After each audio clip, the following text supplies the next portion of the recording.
खबर फर्रुखाबाद से है, जहां पर कोतवाली के सामने लगे इंडिया वन एटीएम से नकली नोट निकला। बता दें, 200 रुपए का नकली नोट इंडिया वन एटीएम से निकलने से एटीएम के बाहर हड़कंप मच गया। सूत्र के हवाले से कहा जा रहा है कि युवक ने एटीएम से रुपए निकाले, जिसमें 200 का नकली नोट निकला। वहीं इंडिया वन बैंक के एटीएम से नकली नोट निकलने के बाद पीड़ित ने कोतवाली पहुंचकर पुलिस से शिकायत की, लेकिन युवक का कहना है कि पुलिस ने उसकी एक न सुनी। फर्रुखाबाद सदर कोतवाली के सामने लगे इंडिया वन बैंक के एटीएम का यह मामला है।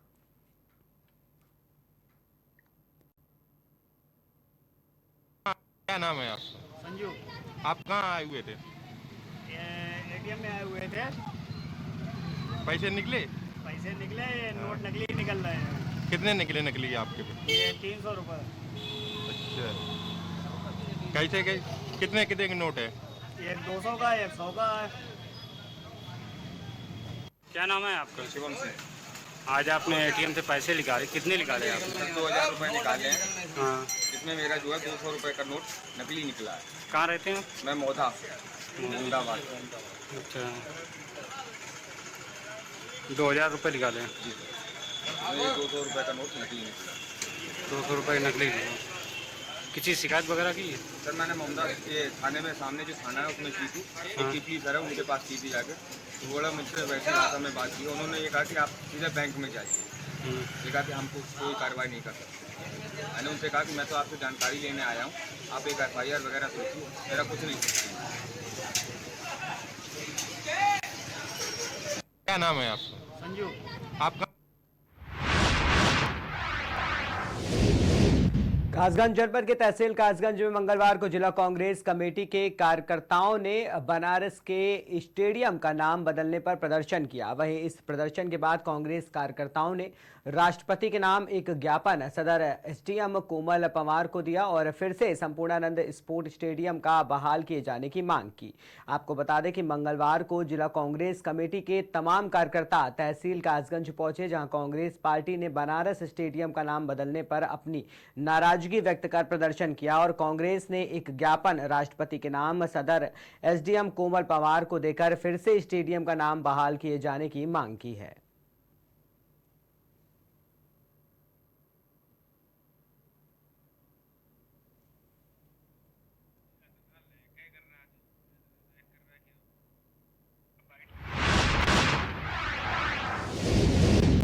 बोकारो उपायुक्त ने मरणालय सभागार में प्रेस वार्ता कर जानकारी दी कि 22 अक्टूबर से 29 अक्टूबर 2024 तक की जो नामांकन है वो नामांकन की प्रक्रिया जो है वो करी जाएगी। जिले के 4 विधानसभा क्षेत्र 34 गोमिया, 35 बेरमो, 36 बोकारो और 37 चंदनक्यारी के नामांकन की प्रक्रिया शुरू हो चुकी है। 34 और 35 ने गोमिया और बेरमो का नामांकन अनुमंडल पदाधिकारी बेरमो के कार्यालय में 2 विभिन्न कमरे में है और अनुमंडल पदाधिकारी चास के कार्यालय में 36 बोकारो का नामांकन लिया जा रहा है और DCLR भूमि सुधार उप समाहर्ता चास के कार्यालय में 37 चंदनक्यारी के नामांकन की प्रक्रिया शुरू है। इसका जो स्क्रूटनी है वो स्क्रूटनी 30 अक्टूबर को की जाएगी और एक दिन के गैप के पश्चात 1 नवंबर को कैंडिडेट अपना उम्मीदवार अगर वापस लेना चाहते हैं तो वो विड्रॉल कर सकता है। साथ ही आपको बता दें कि नामांकन की प्रक्रिया शुरू होने के पश्चात इसका नोटिफिकेशन जो जारी किया जाता है वो चारों विधानसभा क्षेत्र के अधीनस्थ जितने भी कार्यालय हैं उन कार्यालयों के नोटिस बोर्ड पर और कार्यालय पर भी नोटिस बोर्ड पर लगा दिया जाता है, ताकि आम लोगों को यह पता चले कि चुनाव की प्रक्रिया, नामांकन की प्रक्रिया शुरू हो चुकी है।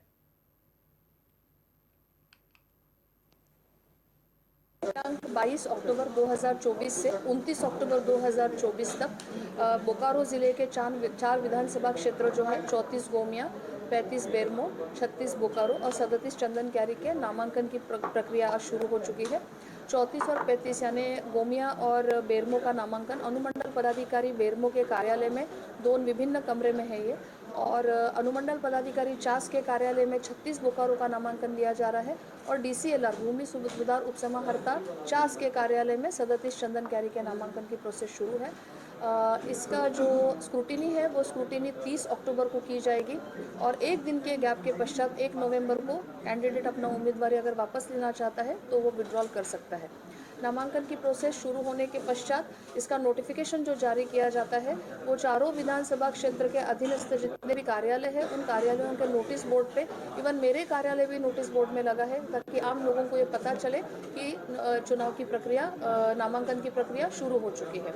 इस नामांकन की प्रक्रिया शुरू होने के पश्चात 100 मीटर परिधि तक नॉमिनेशन के जगह से जो जगह चिन्हित की गई है उसमें कैंडिडेट अपना प्रसार प्रचार किसी भी प्रकार के इलेक्ट्रॉनिक मीडिया का माध्यम करते हुए या किसी भी प्रकार के निर्वाचन आयोग के दिए हुए दिशा निर्देश का अनुउल्लंघन करते हुए नहीं कर सकता है।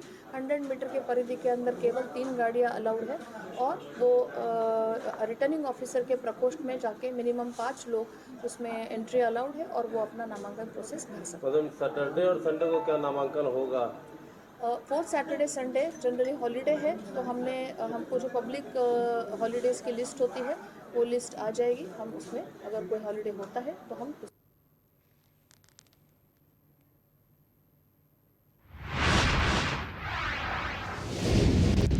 बोकारो के सेक्टर 4 थाना अंतर्गत सेक्टर 4G औरंगाबाद मोड़ के समीप doctor Rajendra Prasad public school van ने एक युवक को टक्कर मारी, जिसकी इलाज के दौरान मौत हो गई।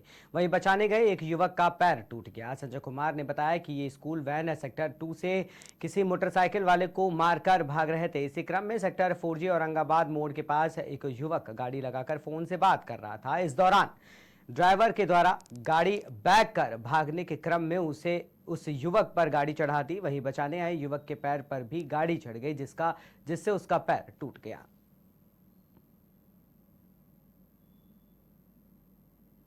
क्या हुआ? ये स्कूल वैन आगे चांदनी चौक से मोटरसाइकिल को ठोक के भाग रहा था। मोटरसाइकिल वाला पीछे किया उसका और रोकने के लिए बोल रहा, नहीं रुका।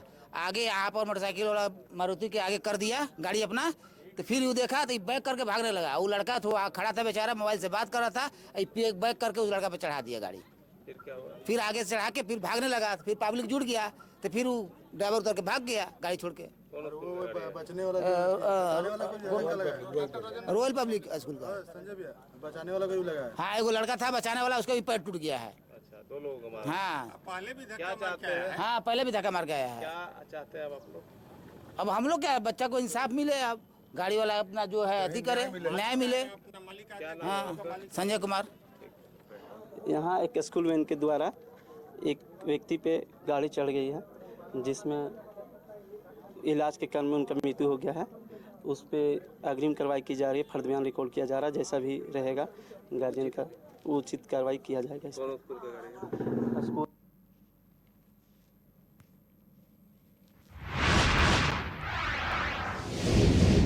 2 पहुंचे डिप्टी सीएम केशव प्रसाद मौर्य ने अखिलेश यादव पर निशाना साधा। बहराइच में दंगे के सवाल पर कहा कि अखिलेश को बोलने का नैतिक अधिकार नहीं है। जिनके शासनकाल में उत्तर प्रदेश एक भी दिन दंगा मुक्त नहीं रहा, उनको ये शोभा नहीं देता। बहराइच या प्रदेश में कहीं भी कोई कानून व्यवस्था से खिलवाड़ करेगा और कानून हाथ में लेगा, उन पर कार्रवाई की जाएगी।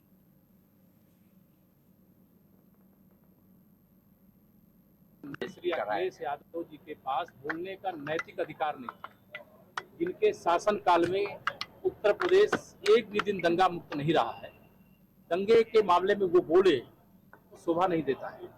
बहराइच हो या प्रदेश में कहीं भी हो, कोई अराजकता करेगा, कोई कानून व्यवस्था के साथ खिलवाड़ करेगा, कोई किसी व्यक्ति पर हमला करेगा, हत्या करेगा, तो कार्रवाई या कानूनी एक पक्ष है और सरकार कानून के हिसाब से कार्रवाई के लिए एकदम तत्पर है। और उत्तर प्रदेश की कानून व्यवस्था चुस्त दुरुस्त है, क्योंकि जब अपराधियों के खिलाफ, माफियाओं के खिलाफ, दंगाइयों के खिलाफ कार्रवाई होती है तो श्री अखिलेश यादव जी विचलित हो जाते हैं।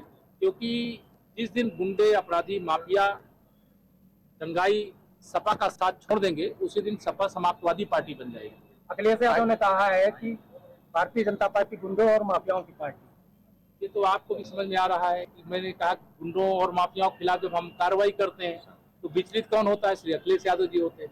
अगर श्री अखिलेश यादव जी विचलित होते हैं तो स्वाभाविक गुंडों की पार्टी कौन है? उत्तर प्रदेश की जनता से। एक सवाल और है सर, अखिलेश यादव, अभी आपने चूंकि सदस्यता अभियान की बात की, उन्होंने आज सदस्यता अभियान पर भी कहा है कि भाजपा जो है सदस्यता अभियान नहीं, जमीन पर कब्जे अधिक करने का अभियान चला रही है। आरोप है अखिलेश यादव का। श्री अखिलेश जी के बारे में बार बार कह चुका हूँ, गुंडे, अपराधी, माफिया, भू माफिया, शराब माफिया, नकल माफिया, भर्ती माफिया जितने हैं उनके सबके सरगना है, सरदार हैं। और वो भारतीय जनता पार्टी के बारे में जब कुछ बोलते हैं तो लगता है उनको अपना इतिहास, अपना शासनकाल याद उन्हें नहीं आता है, अपने दल का आचरण याद नहीं आता है।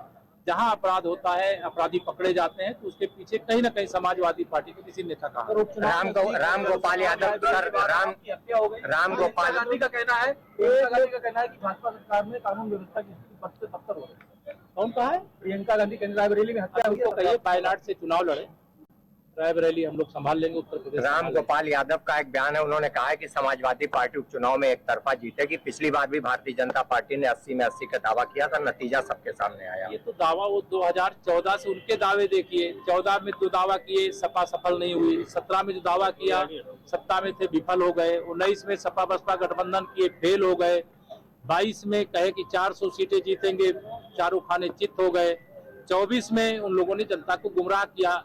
ना संविधान को खतरा, ना आरक्षण को खतरा, ना गरीब को खतरा, ना पिछड़ों दलितों किसी वर्ग को कोई खतरा नहीं, सबका सम्मान, सबको अधिकार मिल रहा है।